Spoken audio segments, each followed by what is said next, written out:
Muito bem, boa tarde, sejam bem-vindos a mais um webinário nas quartas-feiras à tarde, em que a Pró-Reitoria de Pós-Graduação se encontra com os seus professores, com os seus alunos, rotineiramente para fazer esses seminários. Nós já fizemos 21 webinários com os pesquisadores do PRINT, que foram para o exterior, e reservamos então a quarta-feira para esse momento. Hoje nós vamos ter o segundo dia, né? Tivemos na semana passada, na quarta-feira, o primeiro momento. Hoje vai ser o segundo momento com os ganhadores do Prêmio CAPES de Tese 2021.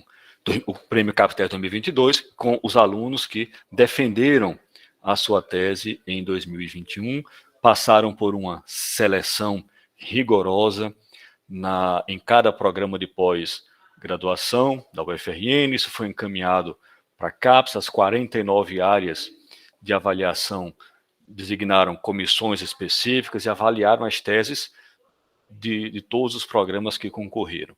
E tivemos o prazer de termos para a UFRN 6 prêmios, entre o Prêmio CAPES de Tese e menções honrosas, né? É uma marca histórica para a nossa universidade, que reflete a qualidade, o carinho que a gente sempre tenta ter com a formação de cada um de vocês, não apenas aqueles que ganharam, mas de todos os alunos que ingressam no nosso sistema de pós-graduação. Isso reflete o esforço de cada docente, de cada orientador, de cada coordenador dos 90 programas de pós-graduação que temos em funcionamento, para que a formação científica, a formação de recursos humanos de cada um desses alunos seja a melhor possível, né?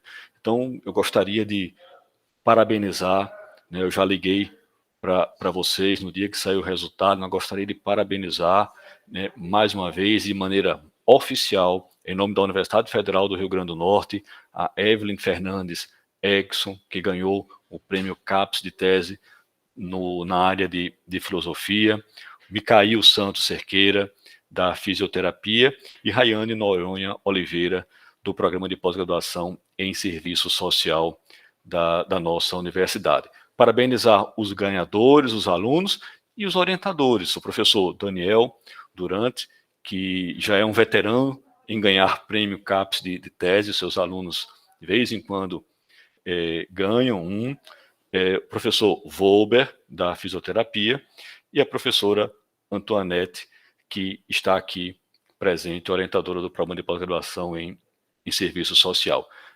Isso não significa que temos apenas 6 teses de qualidade na UFRN defendidas em 2021, né? Mas que pensamos algumas para concorrer e que ganharam êxito nacional. Reflete a média, a qualidade daquilo que nós fazemos no nosso dia a dia. Reflete o compromisso da nossa universidade. Então, sintam-se parabenizados. Vocês já honravam muito a Universidade Federal do Rio Grande do Norte por terem passado por aqui para cursar o seu doutorado, e agora colocam o nome da universidade junto ao nome de vocês em uma das instituições, junto aos programas de pós-graduação que vocês cursaram de excelência, independente da nota de cada programa de pós-graduação. Mostra que, apesar de diferentes notas, nós trabalhamos com o mesmo empenho, com a mesma qualidade em todo o sistema. Então, nós vamos ter os três doutores, né? Cada um já com caminhos diferentes, com caminhos sendo traçados, em que a gente vou abrir para que cada um faça uma breve apresentação, né, da sua tese, dos principais resultados, o impacto que a tese gera na sociedade. Às vezes a gente não enxerga o impacto imediato, mas do ponto de vista científico, esse impacto sempre vai vai ocorrer. Às vezes a gente não consegue ser muito claro, né? Então vamos mostrar o que é que fizemos, né? A qualidade da tese desenvolvida. Os orientadores podem participar se desejarem, e ao final a gente faz uma conversa mais informal, abre para as perguntas, né? Então a gente já conversou antes, ali antes de ligarmos as câmeras, né? Para fazermos em ordem alfabética. Então vamos começar com a doutora Evelyn Fernandes Erickson, que concluiu seu doutorado sob a orientação do professor Daniel Durante, no programa de pós-graduação em filosofia. Evelyn fez graduação em filosofia aqui na UFRN, mestrado em filosofia aqui na UFRN e concluiu ano passado então o seu ciclo de formação também na UFRN, tendo uma passagem no exterior com uma bolsa da CAPES do antigo programa, que ainda existe, né, mas o programa PDSE, porque ela foi da última turma dos alunos que saíram para o exterior antes do projeto Print. E aí é importante eu gosto sempre de falar isso, que até hoje o grande limitador, né, para que um aluno vá para o exterior é o exame de proficiência. Com o Print a gente ampliou um pouquinho isso, nós tivemos uma demanda já maior, mas praticamente conseguimos atender a 100% da demanda dos alunos dos programas que aderiram e que têm o exame de proficiência. No antigo PDSE, a mesma coisa. O aluno tinha proficiência, a gente conseguia encaminhar. E a ida para o exterior, ela é importante para maturidade científica, para que a gente amplie a nossa tese, a qualidade daquilo que a gente está fazendo, que a gente esteja e conviva com pessoas diferentes, que têm uma visão crítica, que são super especializados em algum tema. Não significa dizer que não tenhamos condições de fazer a tese com a mesma qualidade na UFRN. Não é isso, mas nós estamos melhorando a qualidade daquilo que a gente faz quando a gente faz parcerias, quando a gente soma experiências diferentes, quando a gente tem a disponibilidade, laboratórios com equipamentos que muitas vezes a gente não tem aqui.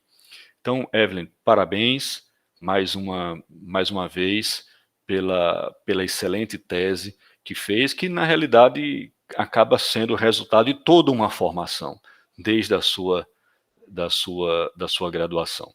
E aí eu passo a palavra para você. Fique à vontade, compartilhe os seus slides.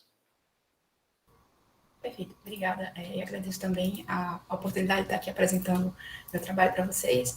Fico muito feliz em dizer que sou aluna da UFRN desde a graduação, né? Às vezes a gente pensa que ficar na mesma universidade é um certo limitador, mas eu acho que minha experiência aqui na frente tem sido muito rica e agradeço toda a oportunidade e o apoio que eu tive, tanto do Departamento de Filosofia quanto do programa de pós-graduação na minha formação.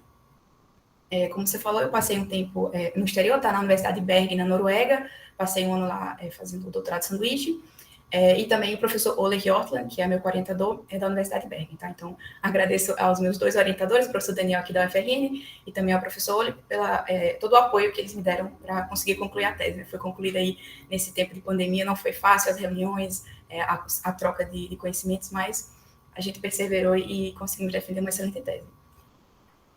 Vou tentar falar com vocês sobre filosofia, tá? Tentei não falar sobre nenhum autor específico, vou tentar apresentar um pouco por cima, assim, um apanhado geral, espero que não fique muito confuso. A minha tese fala sobre filosofia, em particular filosofia da lógica e filosofia da ciência, tá? Então eu vou explicar um pouco o que é que significa essas palavras aí no título, tá? Revisão racional de teorias em lógica, além do adutivismo. Vou tentar explicar exatamente o que são essas palavras e em que contexto isso aparece na filosofia da lógica e da ciência. Começando explicando o que é lógica. Lógica é uma disciplina que às vezes é um pouco perdida, né? A gente fala de lógica na filosofia, na computação, na matemática. Lógica é sempre o patinho feio nessas disciplinas. Mas, no final, o que a lógica estuda é o processo de inferência, né? O que é uma argumentação, como é que a gente consegue inferir uma coisa verdadeira através de outras coisas verdadeiras, como é que a gente consegue manter a consistência de um certo conjunto de crenças. A lógica tem esse interesse da forma que os argumentos têm, não tanto o conteúdo. Tá? Então, a lógica se importa mais com essa questão formal, e por isso que se encaixa tanto na filosofia, né, na argumentação filosófica, quanto na ciência da computação e na matemática também. Tá? Quando a gente fala sobre teoria lógica, né, a gente já passa para um termo um pouco mais específico, e a ideia de uma teoria que a gente consegue escrever de maneira específica certos princípios lógicos ou leis lógicas. Tá? Uma das leis lógicas vai falar, por exemplo, que ou existe um gato dentro dessa caixa, ou não existe um gato dentro dessa caixa. Tá? Esse princípio a gente chama do terceiro excluído, e vai falar que ou uma coisa é o caso, ou a sua negação é o caso. Não tem outra opção além dessas duas. Tá? Terceiro excluído porque não existe uma terceira possibilidade. Outra lei lógica também fala que não é possível que o gato esteja dentro da caixa e não esteja dentro da caixa ao mesmo tempo. Tá? Então, a gente consegue expressar diferentes possibilidades nessa estrutura lógica. E a ideia é como é que a gente constrói essas teorias, né? A gente consegue listar várias leis lógicas e pode querer formar um aparato um pouco mais formal, tá? E aí nisso entra um pouco a matematização da lógica que a gente encontra hoje em dia. Da mesma forma que a gente tenta listar leis científicas, por exemplo, leis talvez entre aspas, a gente também pode falar sobre teorias lógicas que tentam incorporar em uma única maneira todas as leis que a gente considera leis lógicas. Quando a gente fala sobre revisão de teorias, a ideia é que talvez exista mais de uma teoria que serve a algum propósito ou que é verdadeira em algum sentido, tá? Existem teorias lógicas que competem entre si, que não concordam em todos os seus aspectos, tá? Então, quando a gente fala sobre a revisão de teorias, a gente quer decidir qual das duas teorias está correta. Tá? E a gente coloca racional no meio porque, né, na filosofia a gente quer que tudo seja muito racional, então a gente quer que essa mudança de teoria não se dê de forma aleatória, e sim seguindo certos parâmetros que a gente poderia dizer que são racionais. Por fim, abdutivismo é o termo mais técnico aqui da introdução, tá? É uma visão um pouco específica da filosofia da lógica. Eu vou explicar um pouquinho mais sobre o que é isso, mas o abdutivismo vai ser, de certa forma, uma visão que está vigente hoje em dia na filosofia da lógica. Tá? Então, a ideia é que a gente consegue utilizar um certo processo de inferência para decidir quais que seriam as boas teorias lógicas. E a ideia de ir além, que eu tentei discutir na minha tese, é argumentar que o abdutivismo não é uma posição filosoficamente muito interessante e que, quando a gente vai falar sobre filosofia da lógica, talvez a gente quer ir além do que o abdutivismo oferece. Tá? Então, a contribuição nova da minha tese foi tentar falar que existem outras possibilidades para a revisão racional de teorias em lógica do que o abdutivismo oferece. Tá. Começando então com a lógica, né, uma pergunta principal é como que a gente formula essas teorias lógicas. Eu posso ter certos princípios que eu gosto e como é que eu consigo juntar todos os princípios que eu acho que são logicamente adequados numa única teoria. Tá? Essa pergunta é uma pergunta muito difícil e não foi muito bem respondida nem mesmo na filosofia da lógica. Tá? Então, o que acontece é que a gente passa a olhar na maneira de como que a gente formula teorias em geral. Tá? Se a gente dá um passo para trás e fala, se eu não sei formular teorias lógicas, como é que eu formulo qualquer tipo de teoria? Tá? E nisso a gente pode querer olhar para a ciência, para a matemática e para a ética, entre outras disciplinas, de maneiras que a gente fala sobre teorias. Tá? Então, a gente fala sobre teorias na ciência, tem muitas teorias por aí, aqui na universidade a gente aprende muitas delas. Matemática também fala sobre teorias formais, em particular, e ética também. Tá? Existem diferentes parâmetros éticos que a gente pode querer chamar de teorias, porque também tem certas leis que a gente fala que a gente deveria seguir como sociedade, como pessoas. Tá? E aí, nesse aspecto mais amplo, a gente pode querer olhar também como que a gente resolve certos desacordos. Se eu falo sobre desacordos no campo da ética, por exemplo, tem certas discussões que vão pautar quais que são os princípios éticos adequados, quais que não são. Na matemática também, quando existem certos desacordos matemáticos, a ideia é que a gente consegue apresentar um argumento, uma demonstração, para falar qual que teoria matemática é mais adequada, e também na ciência. Tá? A ciência também está envolvida em resolver esses desacordos que podem ocorrer entre teorias rivais. Tá? E esse processo ocorre, claro, historicamente, mas a ideia é que essas disciplinas conseguem resolver esses desacordos de maneira mais ou menos adequada. Tá? E, em particular, a gente tenta focar sempre como revisar as teorias, né, resolver esses desacordos de forma racional. Certo? Então, não é só por uma mudança de ideia, não é aleatório, e sim, existem certos bons motivos, né? A gente consegue oferecer uma boa explicação de por que a gente mudou de uma teoria para outra. Tá? Quando a gente pensa, por exemplo, em ciência, a gente tinha a teoria geocêntrica, de que a Terra era o centro do universo, depois a gente passou a ter a teoria heliocêntrica, que o Sol estava no centro do universo. Existe aí uma mudança de teoria, e a ideia é que essa mudança foi racional, né? Certos argumentos, certos fatos que foram sendo descobertos a respeito da localização da Terra no espaço, foi determinando uma teoria em vez da outra. Tá? Então, essa mudança ocorre em tempo histórico, mas acontece racionalmente. E aí, né, se a gente quiser olhar para todas essas disciplinas, a gente finalmente pode querer tentar formular a questão de como que a gente desenvolve as teorias lógicas na maneira de como é que a gente revisa. Tá? A gente talvez não consegue contar uma história muito bem contada de como que a gente vem a ter as teorias lógicas que a gente tem, mas certamente a gente consegue explicar como que a gente troca de uma teoria para outra. Tá? Em particular, dado que surgiu aí, né, a lógica clássica, a lógica que a gente estuda na faculdade, e tem certos princípios clássicos, mas existem também lógicas não clássicas, tá? Então, existem vários princípios lógicos, como o terceiro excluído, como a lei da não contradição, que hoje em dia são considerados não mais leis lógicas, porque a gente consegue construir teorias que não mais utilizam esses princípios clássicos, certo? Então, hoje em dia, onde a gente está aqui na história da lógica, existem muitas lógicas não clássicas que são igualmente boas em vários aspectos, tá? Então, a ideia é como é que a gente revisa uma teoria em relação à outra e qual que é a melhor teoria lógica, né? Qual que é a teoria lógica que a gente deveria adotar como sendo o cânone da inferência. São essas as questões que vão pautar essa minha tese. Tá? Em particular, o caminho que é mais explorado na filosofia da lógica, hoje em dia, é falar que a lógica é parecida com a ciência. Tá? Então, se a lógica é parecida com a ciência porque preza essa racionalidade especificamente, a gente pode querer olhar para como a ciência revisa suas teorias e tentar utilizar também esse mesmo parâmetro para revisar as teorias lógicas. Certo?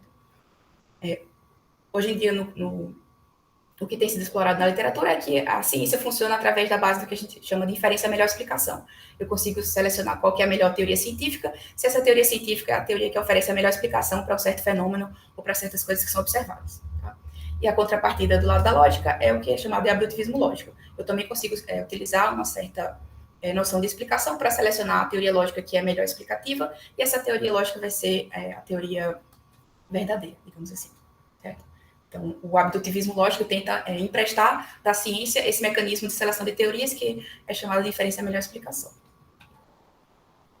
O que é a abdução? Né? A abdução é um modo de inferência também parecido com a dedução e indução, que eu acho que a maioria da gente já conhece. Tá? A dedução vai falar que o argumento dedutivo é aquele que preza pela verdade da conclusão através da verdade das premissas. Então, sempre que as premissas são verdadeiras, necessariamente a conclusão também é. Esse estudo é o que faz a lógica formal, tanto na computação quanto na matemática.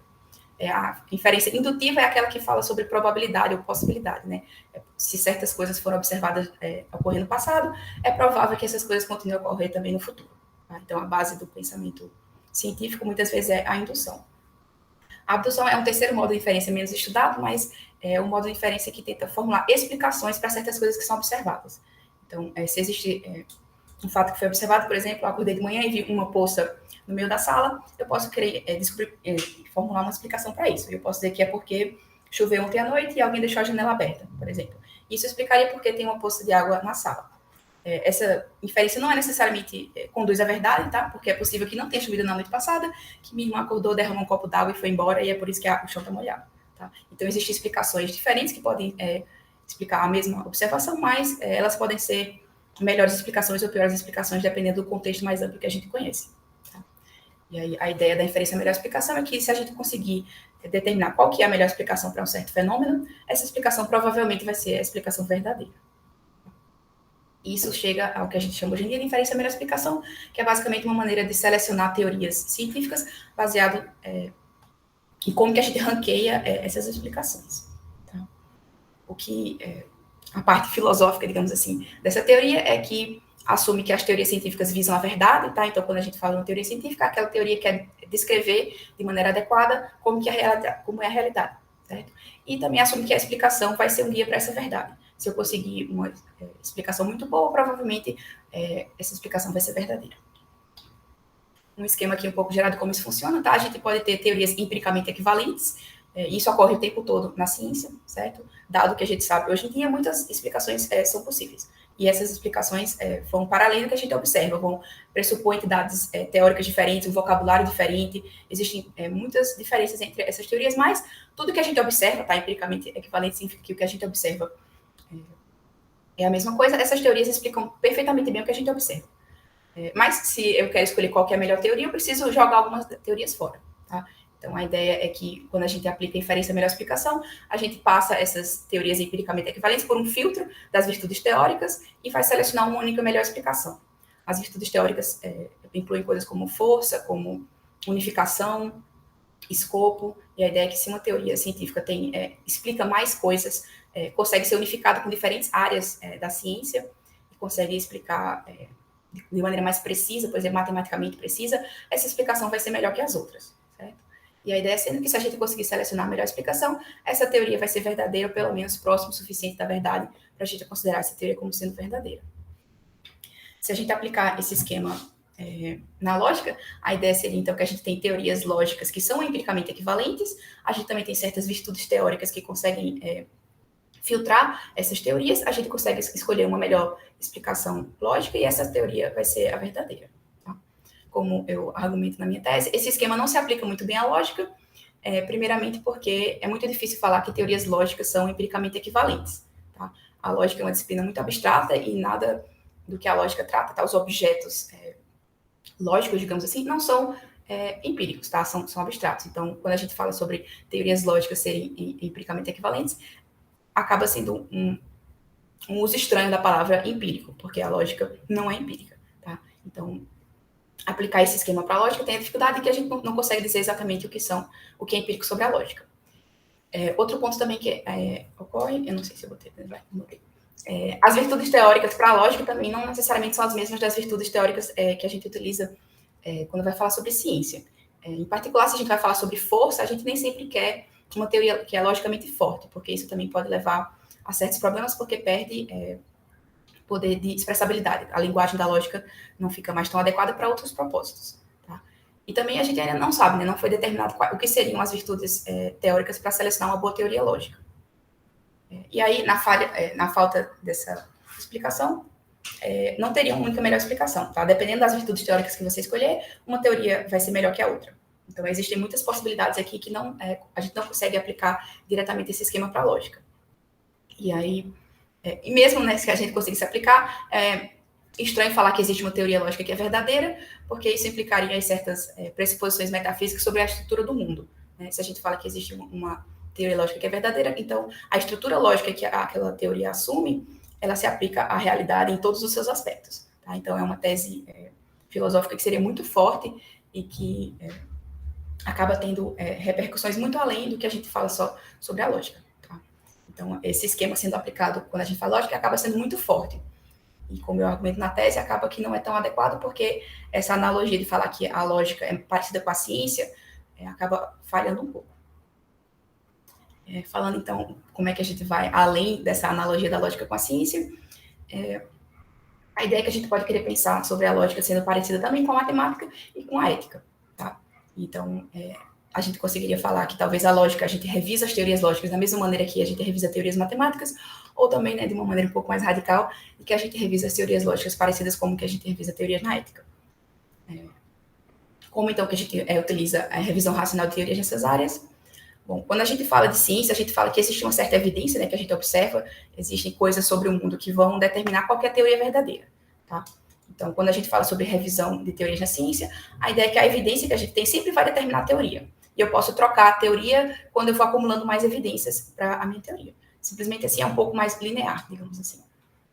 Quando eu falo sobre a relação da matemática e da ética, são disciplinas que, como a lógica, já são um pouco mais abstratas, né? A matemática também não é observável, e a ética também fala sobre certos princípios que vão além do que a gente considera o mundo empírico, né? São as relações entre as pessoas e como que as pessoas deveriam agir. Então, a ideia aqui é que tanto a evidência vai determinar a teoria, quanto a teoria vai determinar a evidência. O que quer dizer que a própria maneira com que a gente fala sobre as coisas na matemática, como a gente define os objetos matemáticos, vai interferir na maneira com que a gente faz demonstrações na matemática. Certo? Então, a matemática é muito sensível à linguagem que a gente utiliza para fazer demonstrações. O mesmo acontece na ética, né? A maneira que a gente define o que são as boas ações ou quais que são as leis que a gente deveria seguir, vai determinar como que as pessoas agem. Então, existe, tanto na matemática quanto na ética, essa troca que não necessariamente ocorre na ciência. Tá? A ciência, como está interessada em descrever as coisas como elas são, o esquema acaba sendo um pouco mais simples. Tá? Então, eu coloquei aqui esses 3 pontinhos dos dois lados desse esquema, porque quando a gente fala sobre essas disciplinas mais abstratas, a teoria influencia muito o que a gente considera evidência, e a evidência também vai influenciar a teoria, tá? Então, para a lógica ir além desse esquema de abdução, usar a inferência, a melhor explicação para definir as teorias lógicas, seria um esquema mais parecido como esse, tá? Então, na minha tese, eu argumento que a lógica é mais parecida com a matemática e com a ética, né, nesse lado da filosofia, do que necessariamente com a ciência. Eu também falo, né, que não existe uma única maneira de revisar teorias. Quando a gente fala sobre ciência, a gente quer que tenha uma melhor teoria científica, porque a gente quer que essa uma teoria científica realmente fale sobre a verdade do mundo. Enquanto que quando a gente fala sobre a teoria matemática, existe mais de uma teoria que podem ser igualmente boas, no sentido de que, dependendo da linguagem que você escolher, uma certa teoria vai ser preferida, tá? E na ética também, a gente pode acabar tendo dois sistemas éticos que são igualmente bons, mas que não são compatíveis um com o outro. Assim como a gente consegue falar sobre dois esquemas matemáticos que são igualmente bons e corretos, mas não são compatíveis um com o outro. O que seria estranho falar em relação à ciência, né? Porque a ciência vai falar sobre um único mundo e a gente quer que as nossas teorias sejam verdadeiras em relação a esse mundo que a gente observa. Outros aspectos também que eu discuto um pouco na tese em relação a teorias da verdade, né? Quando a gente fala sobre a revisão de teorias na ciência, a gente quer que a verdade seja por correspondência, ou seja, as teorias científicas vão corresponder à maneira com que o mundo é. Enquanto que quando a gente fala sobre teorias na matemática e na ética e também na lógica, né, eu argumento, a gente talvez quer pensar sobre a lógica como coerência, a verdade como coerência. Então, a ideia de uma boa teoria matemática, de uma boa teoria da ética e na lógica seria uma teoria que é consistente em si e também a gente consegue maximizar essa consistência de certa forma, de manter a coerência máxima, mas também conseguir incorporar todos os princípios lógicos que a gente consideraria adequados, sem perder essa consistência. Tá? Eu tentei falar aqui um pouco de maneira geral, sem mencionar muitos autores que eu trabalhei, tá? Mas a ideia de como é que a gente vai além do abdutivismo lógico para falar sobre revisão de teorias racionais na lógica é tentar olhar para outras disciplinas além da ciência, de como que a gente revisa racionalmente as nossas teorias. Espero não ter falado muito rápido, e a minha apresentação foi essa. Obrigada aí pela atenção. Muito obrigado, Evelyn. Não falou rápido e foi extremamente clara, né? Extremamente clara. Parabéns.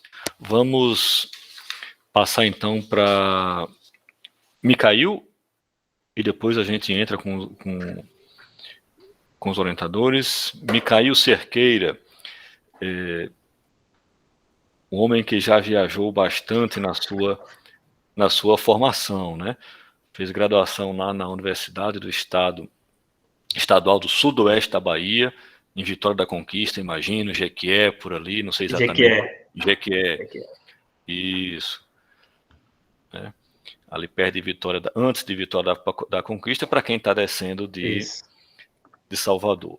Aí foi fazer o mestrado lá em Pernambuco e gostou tanto que não mudou sequer o prefixo do telefone dele, né? E fez doutorado aqui conosco na UFRN, no programa de pós-graduação em fisioterapia, sob orientação do professor Volber. E agora eu soube que já passou no concurso e vai assumir, eu não sei exatamente aonde, não sei se é na Bahia ou na Paraíba, não sei porque eu estou com a Paraíba na cabeça, sou em Pernambuco. Então, Micael, fique à vontade, você tem a palavra. Certo, professor, obrigado. Vou compartilhar aqui meu material.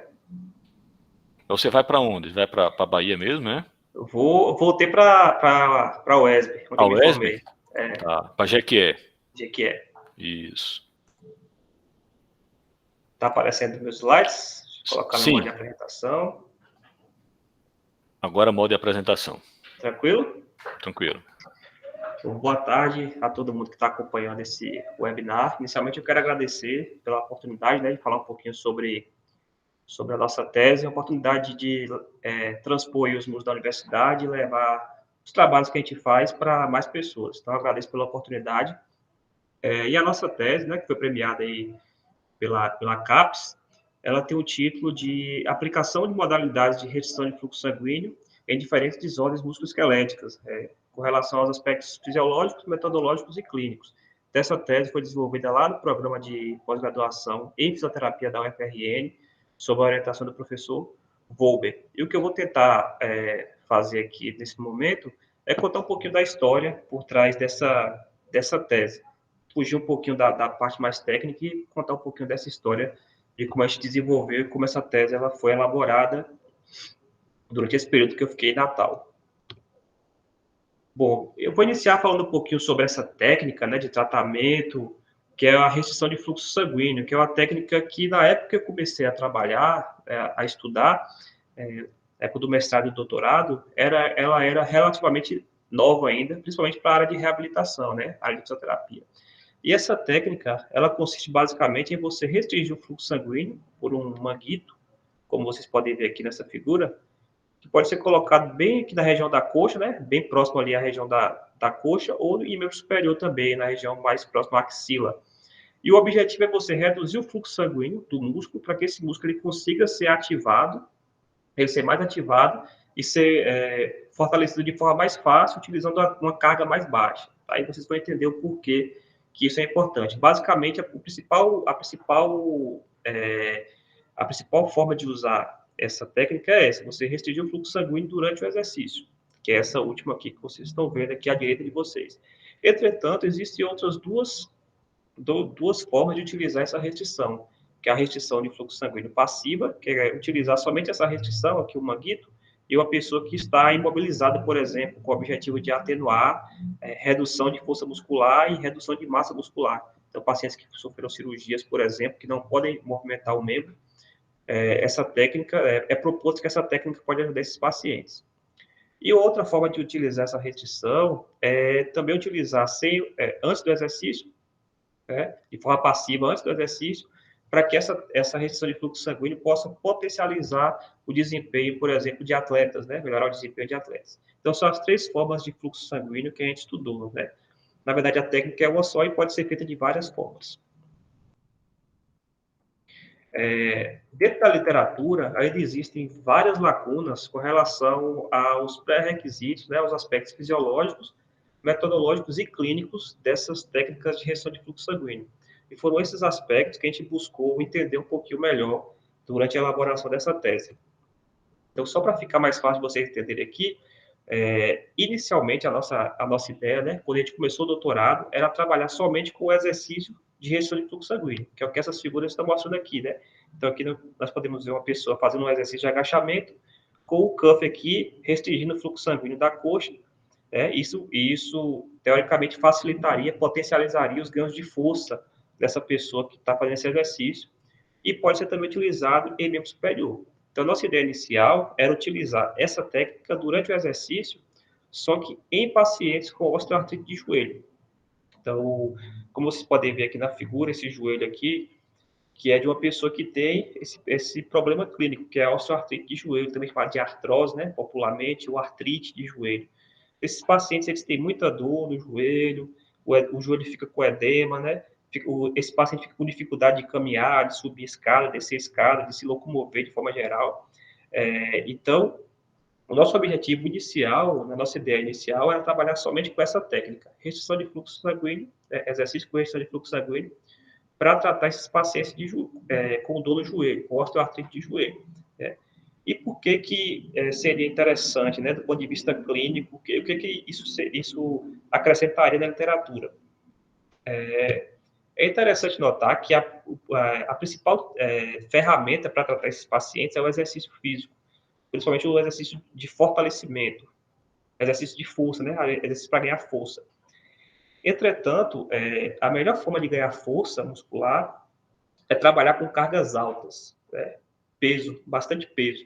Então, na verdade, o que a literatura traz é que para que esses pacientes consigam realmente melhorar, eles precisariam trabalhar com cargas altas. O que é carga alta? Acima de 60% do que o paciente consegue no máximo.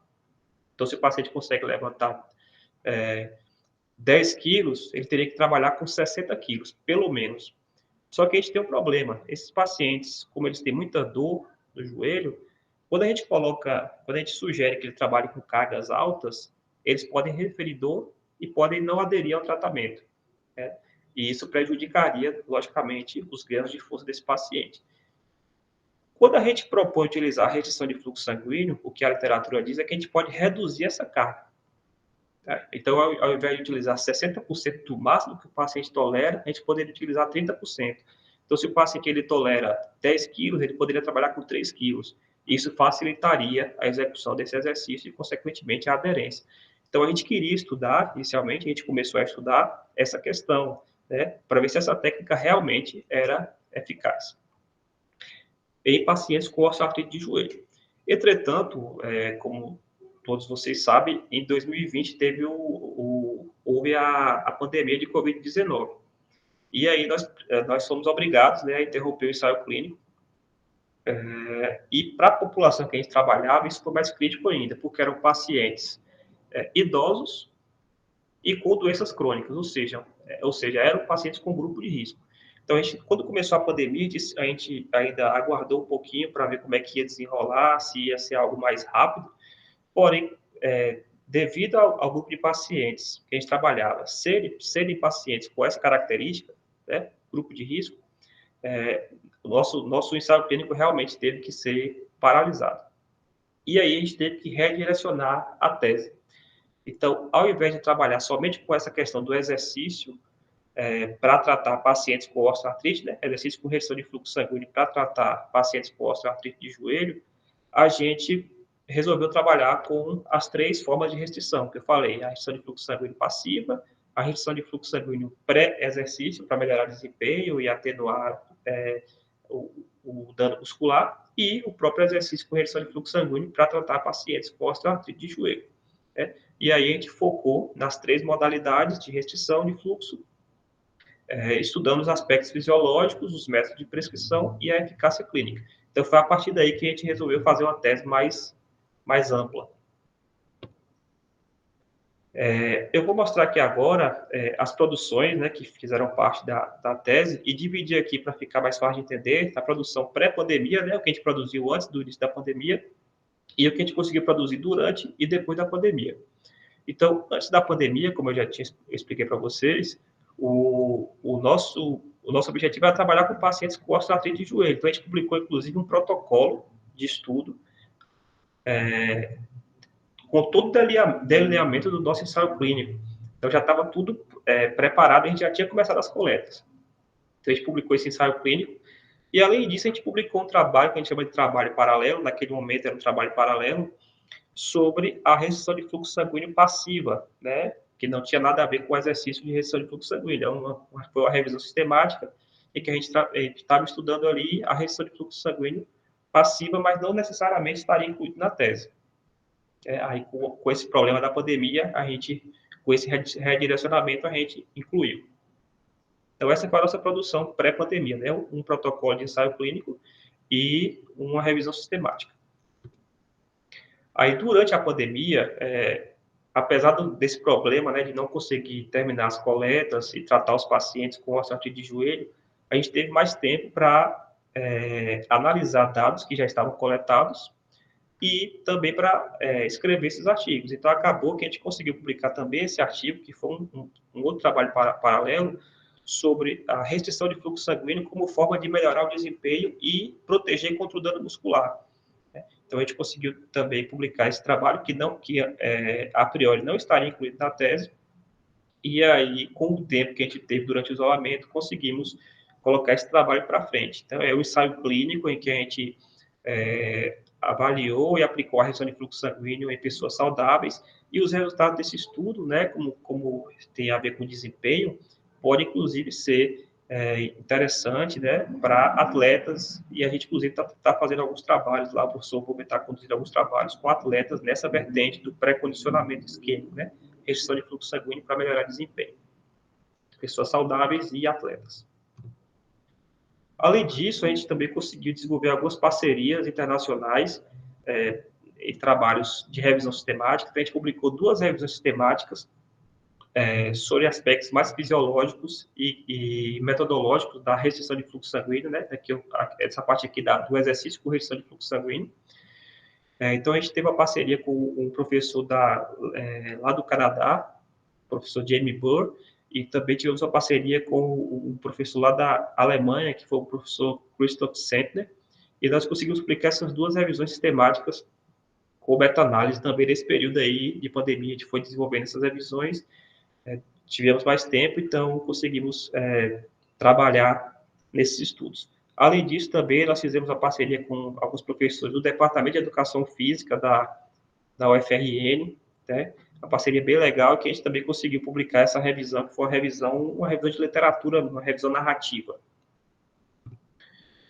E, por fim, a gente tem o artigo que seria o artigo principal da tese, se a pandemia não tivesse interrompido, né? Que é o estudo que a gente fez, que a gente começou a fazer, que a gente com osteoartrite de joelho. Então, esses pacientes, antes da pandemia, eles iam até o departamento de fisioterapia, a gente fazia todo um acolhimento e uma avaliação desses pacientes, a gente utilizava equipamentos padrão ouro, como, por exemplo, esse dinamômetro isocinético, que é a melhor ferramenta que existe no mundo para avaliar a força. Então, a gente avaliava esses pacientes com esse dinamômetro, com várias outras ferramentas, e depois de toda essa avaliação minuciosa, a gente tratava esses pacientes com exercício de força, que é o padrão ouro, é o que a literatura traz como que há de melhor para tratar pacientes com osteoartrite de joelho, e aplicava a restrição de fluxo sanguíneo para reduzir a carga durante o exercício e verificar se essa técnica realmente seria eficaz. Como eu disse, a gente chegou a iniciar o projeto das coletas, a gente avaliou cerca de 162 pacientes aí entre 2017 e o início de 2017 não, porque a gente estava ainda elaborando, né? Final de 2018 e o início de 2020, né, antes da pandemia, e a gente conseguiu ainda tratar, né, de forma completa, durante 3 meses, 23 pacientes, né, até a interrupção devido à pandemia. A previsão era de tratar pelo menos entre 60 e 70 pacientes para que a gente tivesse um poder estatístico adequado, né? Então, esse estudo aqui acabou sendo um estudo preliminar e a gente não teve muito poder estatístico para realmente concluir algo com mais firmeza, né? Devido a todos esses problemas que eu relatei anteriormente. Mas conseguimos encontrar alguns resultados interessantes, né, que não é nada muito firme do ponto de vista estatístico, mas que dá alguns direcionamentos de que essa técnica seria interessante, seria viável para esses pacientes. Bom, para finalizar aqui minha fala, eu queria falar um pouquinho sobre, além dos trabalhos da tese, um pouquinho da trajetória, né, durante o doutorado. Além desses 7 trabalhos que a gente desenvolveu, né, o nosso grupo desenvolveu, a gente também elaborou 2 cartas ao editor sobre essa temática, né? Durante a pandemia, a gente lia bastante trabalho e alguns trabalhos chamaram nossa atenção e a gente escreveu essas 2 cartas ao editor. A gente também participou de outras 14 produções como colaborador dentro do grupo, então nosso grupo foi bastante produtivo durante esse período de pandemia e eu tive a oportunidade de colaborar com os outros colegas do grupo. A gente também participou de apresentações e palestras e eventos científicos, né? Fomos convidados para participar de alguns eventos científicos até internacionais. Também tive a oportunidade de orientar TCC de graduação e especialização, que foi uma experiência muito boa para mim, e participar do estágio de docência, né? Que era uma exigência como bolsista da CAPES, que foi uma experiência muito boa também, e tive também uma vivência clínica, né? Pude participar dos atendimentos da Liga de Fisioterapia Esportiva do Rio Grande do Norte, que é coordenada pelo professor Wolber, que também foi muito importante na minha formação. E qual seria o impacto, né, dessa tese, o impacto final?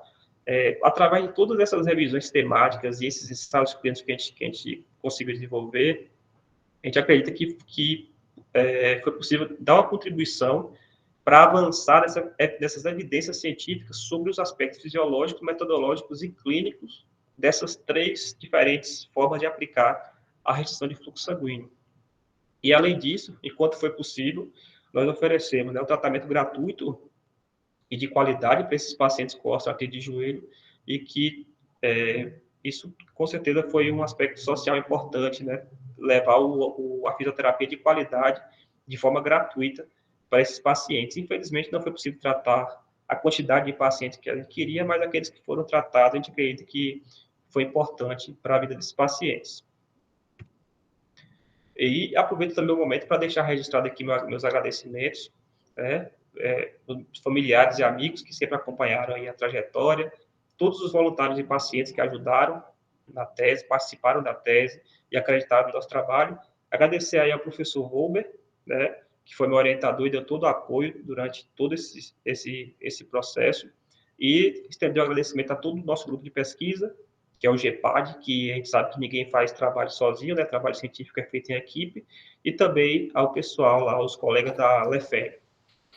Deixo meu agradecimento também ao programa de pós-graduação em fisioterapia, os professores e funcionários, né? Os professores foram muito importantes na minha formação lá, acadêmica, e os funcionários sempre dando aquele suporte, né, para a gente poder trabalhar. E agradeço também a CAPES e a Pró-Reitoria. Alguns desses trabalhos que eu mostrei, eles necessitavam de apoio financeiro para a publicação, e a Pró-Reitoria sempre ajudou de forma bem aberta, sempre contribuiu de forma bem aberta com a gente, além de todos os outros suportes que a gente precisar. Então, fica aqui registrado o meu agradecimento.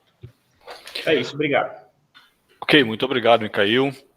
Vamos passar, então, para a Serviço Social, Rayane Noronha Oliveira, que fez graduação em Serviço Social na UNB, mestrado em Sociologia na UNB e fez o seu doutorado aqui na UFRN, no jovem programa de pós-graduação em serviço social.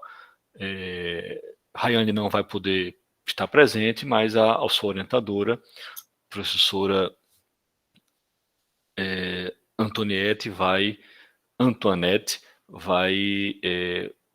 apresentar. Então, professora, muito obrigado pela disponibilidade de estar aqui, né, de estar suprindo, né, a ausência que, infelizmente, não foi possível da doutora Rayane. Eu sei que ela está na UFPB, né, fez um concurso e já foi contratada como professora, o que é muito bom, o que mostra que está dando seguimento à sua formação, e às vezes os horários não permitem e a gente não consegue fazer.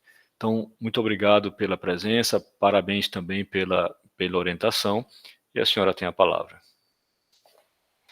Pois na verdade, Rayane sofreu um acidente, o cachorrinho dela foi atacado por um outro animal, por um outro cachorro, e ela foi defender Braddock, o cachorrinho dela, e aí o outro cachorro mordeu a perna e o braço dela, enfim, e ela não está hospitalizada mais, está em casa, mas ela está se recuperando ainda, ela não ia poder por causa, ela ia dar aula, e aconteceu isso também, ela até pensou, não, talvez eu cancele a aula para estar aqui, mas enfim, mas vamos lá. Quero agradecer, então, o convite do professor Rubens, saudar a todos presentes. Eu vou fazer uma breve apresentação. O trabalho não é meu, o trabalho é de Rayane, eu orientei. Vou falar um pouquinho do trabalho e falar do processo de orientação. Certo? Deixa eu pegar só um pouquinho aqui, achar os slides.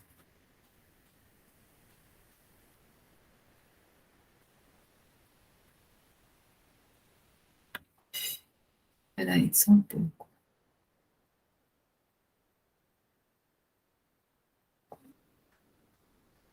Vai dar certo, gente. Tá, fique tranquila, professor, não se preocupe, não.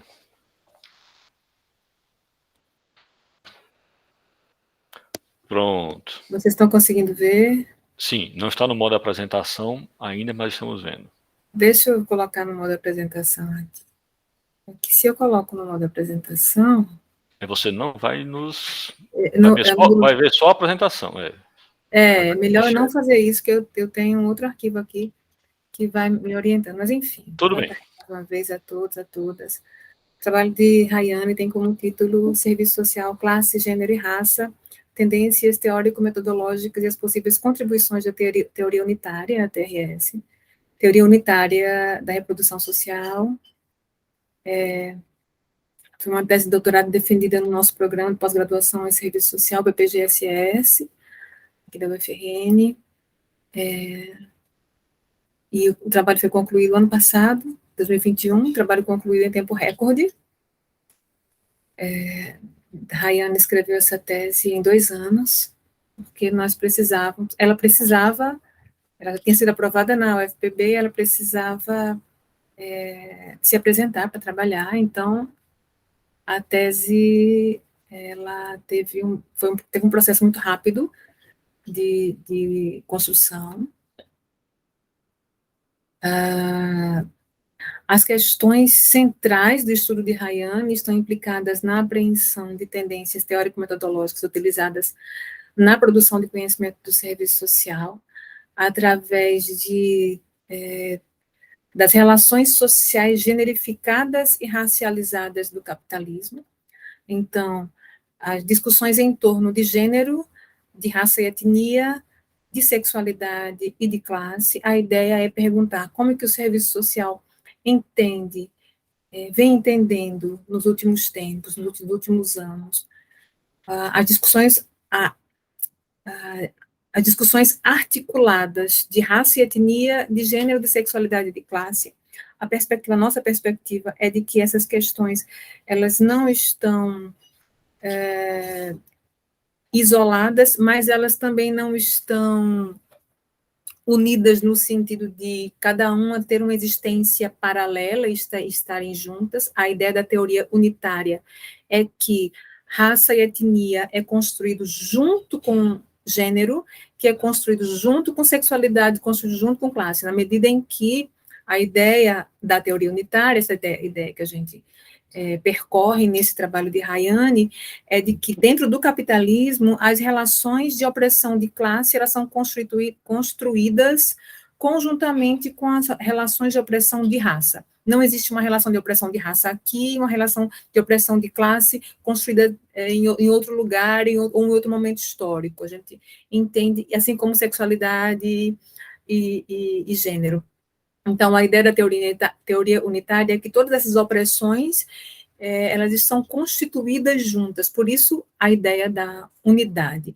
E a pergunta de Rayane foi como que na produção de conhecimento do serviço social brasileiro, essas relações, elas estão sendo entendidas.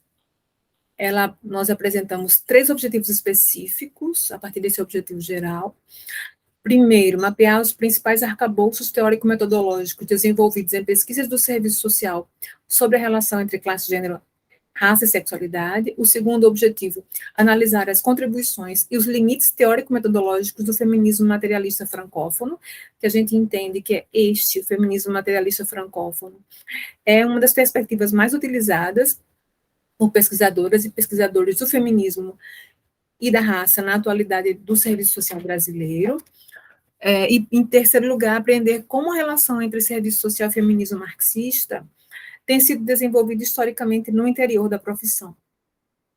E a gente entende que isso vai demarcando as principais determinações que limitam e que possibilitam uma análise a partir da totalidade social. Então, a gente pega as feministas materialistas francófonas, que são aquelas feministas que desenvolvem as suas apreensões sobre as relações entre raça, classe e gênero a partir dos anos 60, a partir da perspectiva do caminho apontado por Simone de Beauvoir, e depois uma relação com o marxismo, mas também elas têm uma relação com a discussão sobre Lévi-Strauss e de Meillassoux, e, por outro lado, a gente fez uma interlocução também com o feminismo marxista não francófono, que é aquele que se baseia na perspectiva apontada por Marx e Engels e pela tradição marxista de maneira geral.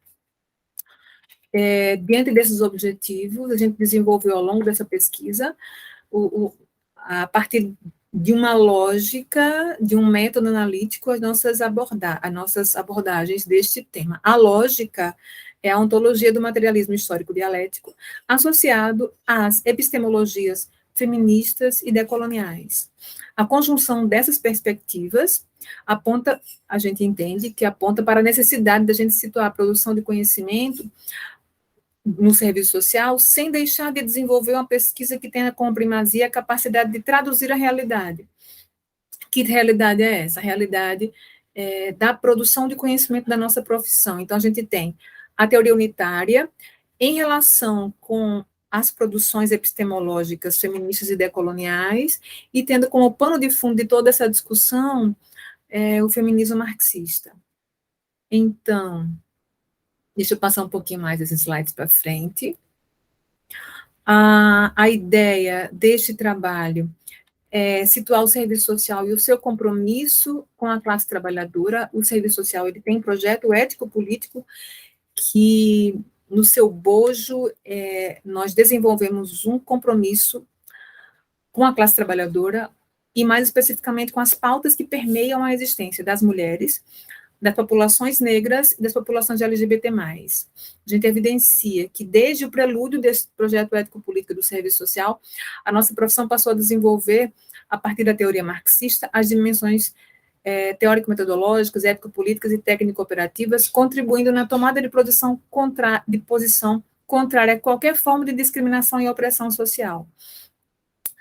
E isso fez com que nós fizéssemos o serviço social uma crítica ao serviço social tradicional, que no seu início no Brasil, a partir do final dos anos 30 e anos 40, era um serviço social conservador, mas que esse conservadorismo ele foi sendo superado no processo de aproximação do serviço social com o marxismo. E aí a ideia é entender como é que esse serviço social crítico ele vem respondendo a essas opressões, as relações de opressão e exploração de gênero, raça, etnia e sexualidades. A gente analisou, os nossos dados analisados foram teses e artigos que foram publicados no grupo temático de pesquisa, o GTP, Serviço Social, Relações de Opressão, Opressão de Gênero, Raça, Etnia e Sexualidade, da ABEPS, Associação Brasileira de Estudos e Pesquisas em Serviço Social, e a gente foi analisando esses trabalhos publicados neste grupo temático, para a gente entender como é que o serviço social vem pensando essas questões. Eu vou passar para frente aqui, para não falar muito, se deixar eu falo demais. Então, já falei sobre isso, a teoria unitária, ela busca entender, busca explicar as relações sociais generificadas e racializadas do capitalismo. A tese começa discutindo um pouco os casamentos e divórcios entre feminismos e marxismos. Essa do casamentos e divórcios é uma discussão incitada por Cinzia Arruza. Cinzia Arruza é uma das grandes feministas marxistas da atualidade, em que ela discute como é que o marxismo, em seu processo histórico, ele inicialmente desconsiderou o lugar das mulheres, das pessoas racializadas, e das pessoas LGBT+, nas suas lutas, priorizando as lutas de classe, lutas da classe trabalhadora, da classe operária, e nisso o marxismo se afastou do feminismo e se afastou desses atores sociais que tiveram que se organizar autonomamente fora do marxismo.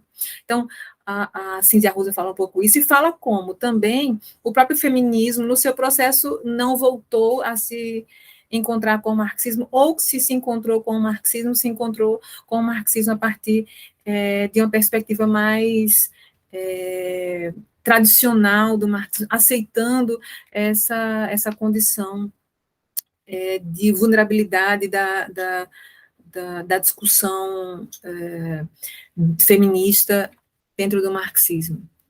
Deixa eu passar para frente aqui. Já falei sobre isso.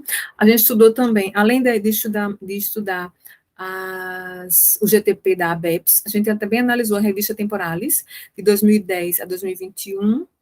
Essa revista Temporalis é uma revista da área do serviço social, que traz discussões as mais diversas da nossa área, e aí a gente analisou as temáticas presentes na Temporalis: mulheres, gênero e feminismo, raça, etnia e luta antirracista, sexualidade, diversidade sexual e luta LGBTS.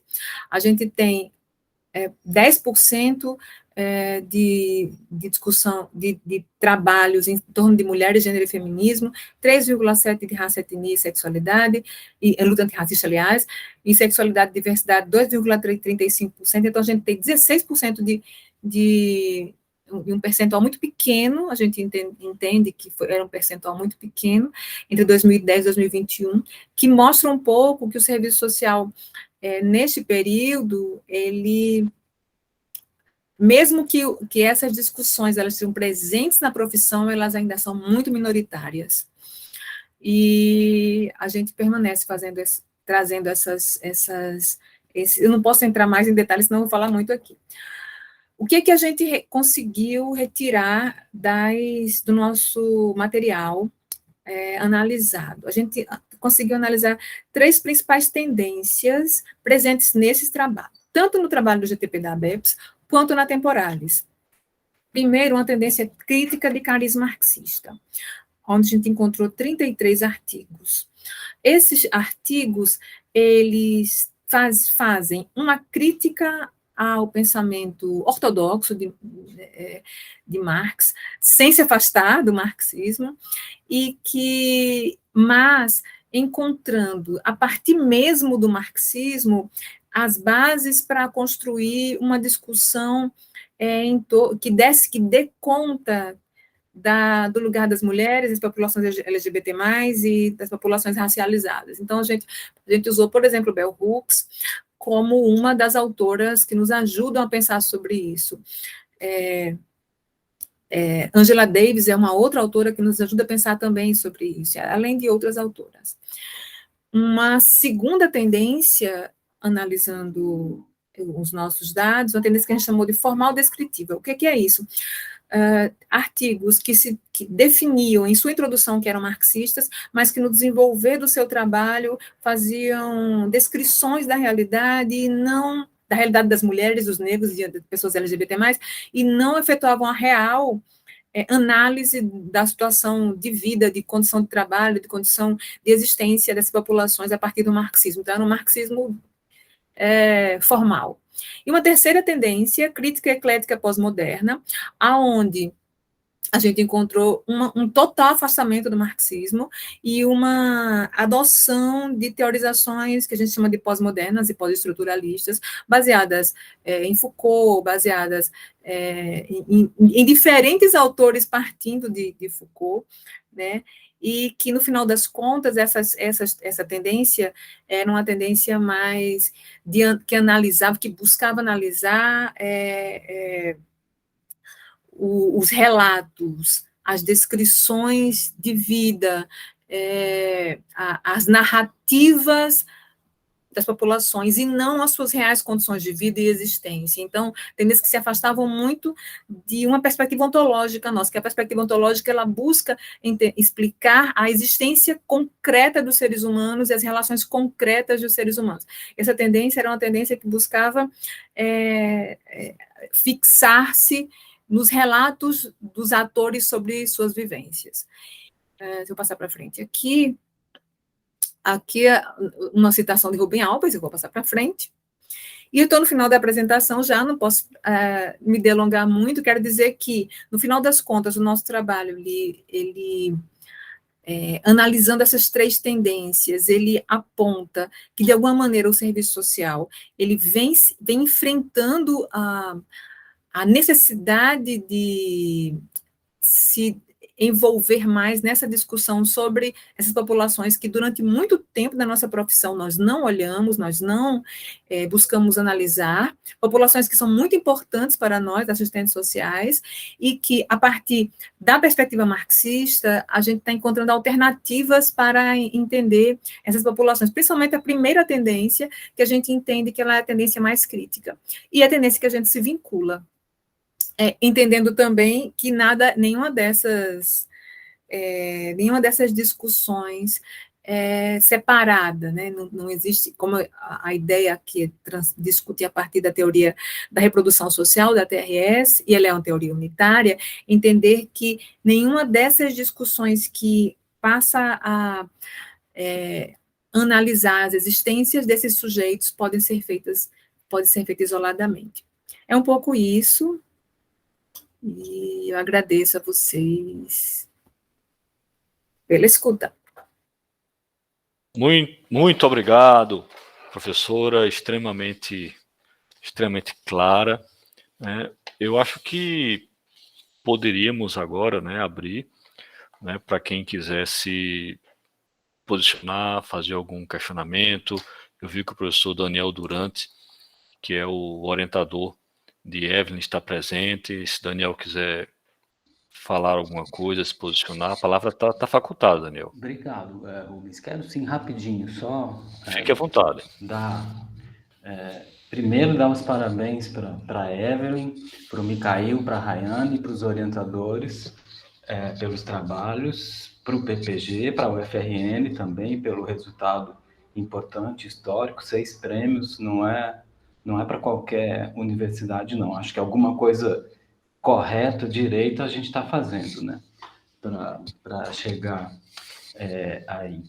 E, enfim, falando mais no caso da Evelyn, né? A Evelyn fez uma tese muito bonita, muito cuidadosa. A Evelyn, mais prata da casa, é impossível que a Evelyn. Ela não só fez graduação, mestrado e doutorado, como ela é filha de professores da UFRN. E eu não presenciei isso, mas os professores mais antigos me contam que quando ela era menininha, ela às vezes participava, enfim, esperando os pais para voltar para casa nos grupos de discussão, ficava ouvindo alguma coisa ali que acabou entrando e, enfim, completando a formação da Evelyn. E reforçar, né, no âmbito desse webinar, né, a importância, né, do fomento à pesquisa. As ciências humanas, né, tanto as ciências humanas como as aplicadas, são muito baratas e a filosofia talvez seja a mais barata das ciências. A gente precisa de muito pouco e tem recebido, enfim, os nossos professores têm recebido apoio, nossos alunos têm recebido apoio na medida do possível. E isso é muito importante, né? A gente precisa de acesso à internet, de livro, de um local calmo para trabalhar, de contatos com as redes, né? A Evelyn, o co-orientador da Evelyn, o professor Uli, da Noruega, da Universidade de Bergen, né? Foi muito importante no desenvolvimento dela, no trabalho dela, e ele forneceu o referencial teórico. A Evelyn faz uma tese crítica principalmente ao seu co-orientador, que veio para a banca dela e a aprovou com distinção e louvor, a crítica que o trabalho dele estava recebendo. Então, é muito importante tudo isso e essa experiência da Evelyn e que nós fornecemos aos nossos alunos através das agências de fomento, através do print, através do esforço da PPG da Bolsa para todos os professores, é muito importante e é isso que a gente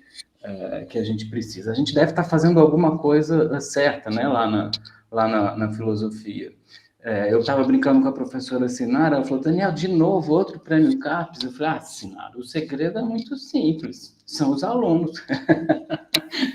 A Evelyn ganhou o prêmio, o João Edson ganhou um prêmio, e a gente tenta não atrapalhar, tenta ser assistente dos alunos e colaborar com o trabalho dele. Mas é mais do que isso, né? Claro, é o apoio que a gente dá, é o apoio que a gente recebe, o compromisso da instituição, da UFRN, em todos os seus níveis com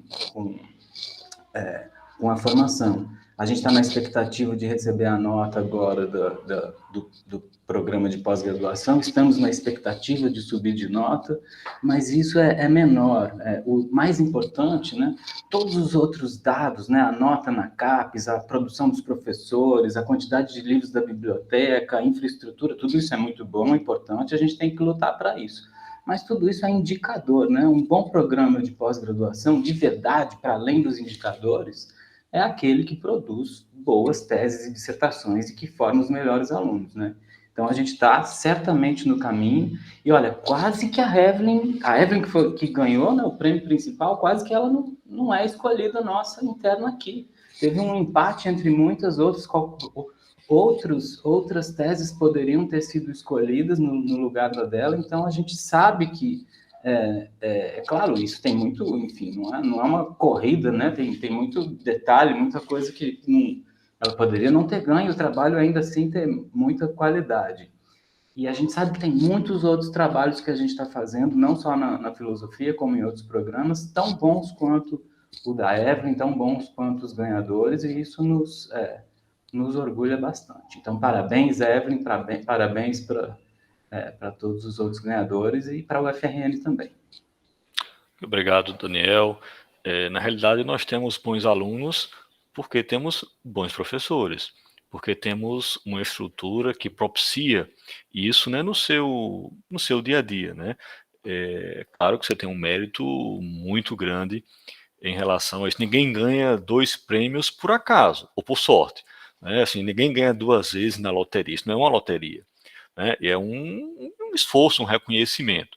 E como você bem disse, Daniel, é, não é o prêmio que Evelyn ganhou que vai desmerecer os outros trabalhos ou que vai dizer que só um era bom. Não, né? Ela foi um representante do programa de pós-graduação em filosofia aqui no UFRN em 2000, que defendeu a tese em 2021, mas que reflete a qualidade de todas as outras teses, né, que foram defendidas no ano passado, que foram defendidas agora em 22. Estamos, claro que ansiosos, né, pela semana que vem, em que a gente vai receber as notas da avaliação quadrenal, né, referente a 2017 e 2020, já na metade do quadriênio. Então a gente vai ter 2 anos ainda para fechar esse quadriênio já com uma nota nova, que a gente espera que seja maior. Mas algo interessante que a gente deve perceber é que esse ano nós ganhamos 5 prêmios, esse ano nós ganhamos 6. Ganhamos no programa 7, ganhamos no programa 4, ganhamos em programa 5. Ou seja, mostra que, independente da nota dos nossos programas de pós-graduação, nós ofertamos bons cursos de doutorado, nós captamos bons alunos e que, mesmo com as condições financeiras, orçamentárias mais adversas, estamos conseguindo mostrar que cada centavo que é investido em ciência e tecnologia, seja qual for a área de atuação, é um investimento muito importante para o desenvolvimento de qualquer nação, para o desenvolvimento da ciência, de qualquer que seja a área, né? A gente dá uma bolsa para um aluno e tem uma excelente tese, que não é mais excelente porque ganhou o prêmio tese. Ela é excelente porque ela foi construída com muita dedicação, né, com muita responsabilidade pelo aluno, pelo programa, pelo orientador.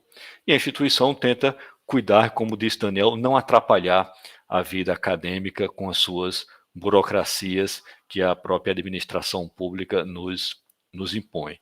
Né? Aquilo que a gente pode fazer no sentido de reduzir e minimizar para que os nossos professores se dediquem à finalidade da instituição, que é formar recursos humanos qualificados, nós procuramos fazer. Então, parabéns à filosofia, parabéns a Daniel, que eu acho que é o nosso veterano, né? Ele vai ter que ganhar em algum momento aí uma outra distinção, veterano não pela idade, mas porque ele corriqueiramente ganha, um aluno orientado ganha alguma premiação, seja um prêmio de cápsula de tese ou em outro âmbito, né?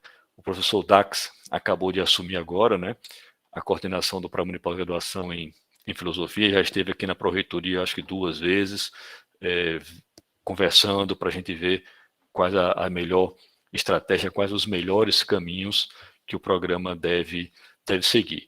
Um programa que começou com uma associação com a UFPB, com a Federal de Pernambuco, lá atrás nós ofertarmos um curso de mestrado, foi consolidado. Daniel era o coordenador à época em que mandamos o APCN e que foi aprovado.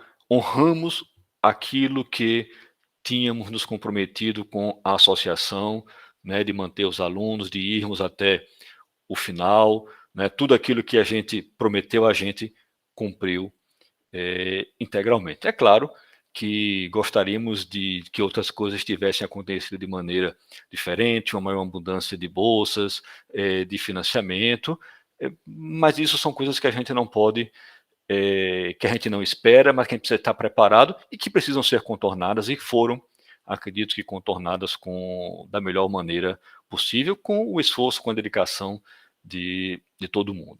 Então, parabéns, Daniel, parabéns ao programa de pós-graduação em filosofia, parabéns a Evelyn pela excelente tese, e parabéns a todos os alunos de doutorado e de mestrado do programa de filosofia. O professor Volber também está aí, né? Volber quer falar alguma coisa? Sim. Boa tarde a todos mais uma vez. A primeira vez que eu vejo o Volber sem a camisa do ABC, hein?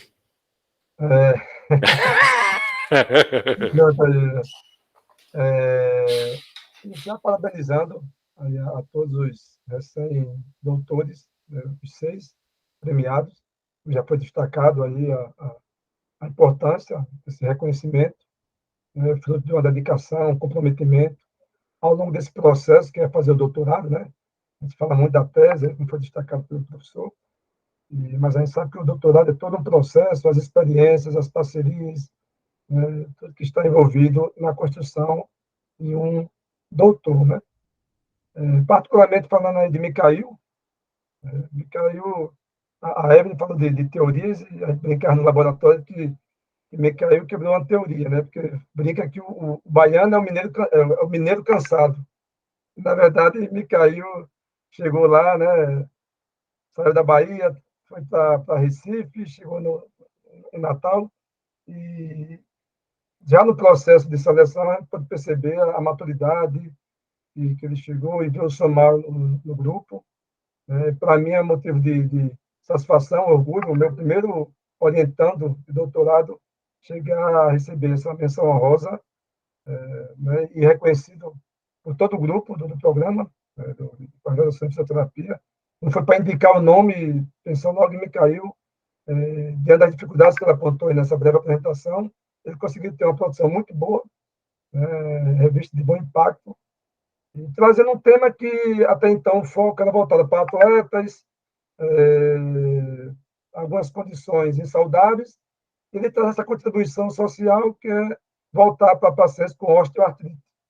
Então, infelizmente, na pandemia a gente não pôde dar seguimento ao que a gente almejava, mas ele traz essa contribuição com a aplicação clínica voltada para os indivíduos com osteoartrite de joelho, né? Quer dizer, traz uma doença mais prevalente, a doença reumática mais prevalente, que é a artrose, envolvendo a articulação mais complexa do corpo humano, que é o joelho, e trazendo um recurso que as pessoas têm utilizado no âmbito prático. Ele falou um pouco de atletas, professor Rubens, né? Eu sei que você pensou logo no ABC, como torcedor aí do ABC. É uma aplicação que se discute bastante, a gente tem dado sequência a essa linha, e o Mikhail que trouxe para cá, eu disse para ele, você tem que me convencer que isso aí é importante, porque até então eu não tinha conduzido trabalho nessa área, e ele já vinha com a experiência do mestrado e pôde conduzir aí vários trabalhos, fazer parcerias, como bem destacou, com professores do Canadá, da Alemanha, professor lá da UESB, de onde ele saiu e está hoje, né, o professor Rafael, e a parceria com outros departamentos. Então, a gente tem que destacar que a gente não faz nada sozinho. Trabalho em equipe, o aluno de iniciação científica tem sua importância, de mestrado, doutorado. A gente não pode ser o professor Sabão, que sabe tudo, né? Então, tem que buscar colaborar e ajuda. Então, o Departamento de Educação Física, eu destaco aqui, o professor Eduardo Caldas, o professor Raça, como alguns outros que fizeram parte também de alguns trabalhos. Destacar os colegas do departamento, do programa, e a Pró-Reitoria, do professor Rubens Maribondo, que quando a gente precisou, sempre foi disponível, né, mostrando aí, facilitando também esse processo de construção do conhecimento, da produção científica. Enfim, né, para mim foi muito bom, estou muito feliz por esse momento, e a nossa UFRN, né, que tem aí indicadores importantes, tanto o corpo discente e o corpo docente. O maior patrimônio que a instituição pode ter é a qualidade do seu corpo discente e o corpo docente. Bem, obrigado, Volber. Eu nunca tinha escutado falar, isso tem um professor Sabão, viu? Vamos lá, alguém mais? Professora Fernanda? Professora Antoinette, fique à vontade, vamos lá. Só para lembrar que, assim como o professor Valber, Rayane foi minha primeira orientanda de doutorado. Da segunda turma de doutorado em Serviço Social. Da segunda né? turma de doutorado em Serviço Social do nosso jovem programa. Isso. O ano passado, do resultado da primeira turma, ganhamos um prêmio CAPES de tese. Ganhamos um prêmio CAPES também. Também. Né? Eu estava conversando com o professor Henrique ontem sobre isso, né? Significa dizer que a cobrança para a terceira turma vai ser grande também, né? Certamente que sim. Era só isso, professor. Obrigado, professora. Alguém mais que gostaria de... Professora Fernanda. Eu só quero parabenizar aqui aos professores, aos doutores também, né, que apresentaram seus trabalhos. A gente está bastante feliz com esse resultado, que mostra a qualidade da formação que a UFRN está dando para os alunos de mestrado e doutorado, né? No caso aqui, o doutorado sendo reconhecido, mas, obviamente, os programas também formando mestrado muito bem para terem esses doutores aí, extremamente qualificados. Então, parabéns a todos os envolvidos. Obrigado, Fernanda. Muito bem. Então, vamos encerrar, né, o nosso webinário de hoje, né, essa edição especial, né, falando do prêmio CAPES de tese, dos 6 prêmios que a UFRN, que os nossos alunos conquistaram, parabenizando formalmente, né, ao Programa de Pós-Graduação em Ciência e Engenharia de Materiais, ao Programa de Pós-Graduação em Engenharia Química, Programa de Pós-Graduação em Química, Programa de Pós-Graduação em Filosofia, Programa de Pós-Graduação em Fisioterapia e Programa de Pós-Graduação em Serviço Social, né, de onde os nossos alunos conquistaram. Programas nota 4, 5 e 7. Né, estão todos de parabéns. Aceitem aos nossos alunos, mais uma vez, o parabéns formal da Universidade Federal do Rio Grande do Norte e o carinhoso abraço, a acolhida que a Pró-Reitoria sempre procurou ter com todos os professores, com todos os alunos que estão inseridos no nosso sistema. Aqueles que nos procuram com mais frequência e aqueles também que não nos procuram, que infelizmente eu não consigo conhecer pessoalmente os 6.000 alunos de mestrado e doutorado que essa universidade tem, mas sempre que possível eu gosto às vezes de ficar conversando ali com eles, mesmo sem eles saberem com quem estão conversando. Então, muito obrigado, parabéns a todos e até a próxima quarta-feira. Visitem, né, o canal do YouTube da PPG, que nós vamos colocar em seguida essa sessão, porque lá temos 21 webinários relacionados ao print, contando as experiências dos nossos professores, dos nossos alunos. Então lá vai ter alguma coisa da fisioterapia, já vai ter um webinário do professor Oscar da filosofia, está agendado já um do professor Sérgio de la Sávia também, vai ter alguma coisa na área de serviço social, né, química. Vejam aquilo que interessa, né, assistam, ali a gente sempre vai ter um bom conteúdo científico e mostrando um pouquinho a experiência, os resultados acadêmicos e científicos que a nossa universidade, por meio do sistema de pós-graduação, tem conseguido. Então, parabéns a todos, boa tarde, muito obrigado. Boa tarde, tchau, tchau, muito obrigada. Boa tarde. Tchau, boa tarde. Boa tarde.